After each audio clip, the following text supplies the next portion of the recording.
رفضوني بس ما بلغوني بالأسباب، وأنا الحين متضايق كثير. إيش رأيك؟ أنا أرد عليك وأسألك سؤال، أقول لك إيش اللي مضايق بك؟ وليش أساسا تريد تعرف السبب؟ هل ما عندك ثقة في نفسك؟ هل تعتقد بأنك عندك عيب؟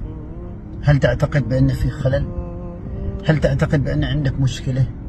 هل تعتقد بأن فيك نقص؟ أنا أحب أقول لك أنه ما في داعي يصيبك الفضول وتتبحث عن الأسباب وتتعمق وتتضايق وتزعل وتشن حرب على الطرف الآخر. رفضوك ليس لأنك سيء، ليس لأنك ما زين، ليس لأنك ناقص، ليس لأنك يعني شخص غير صالح للزواج، بل لأن عندهم معايير وأسس في الاختيار ما تناسبت مع معاييرك،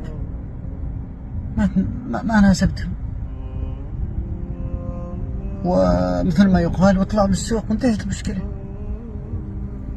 لا متحسس وزعلان وشان حرب ورسايل وراسل ناس، ما في داعي تعرف السبب. ليش تشك بنفسك يعني؟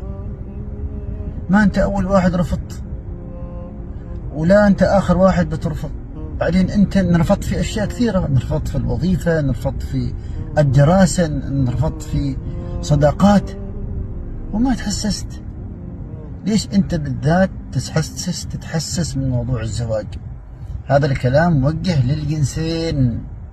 لا تتحسس من موضوع الرفض، مررها وعديها، ونسأل الله سبحانه وتعالى لك القبول في المتقدم الجديد.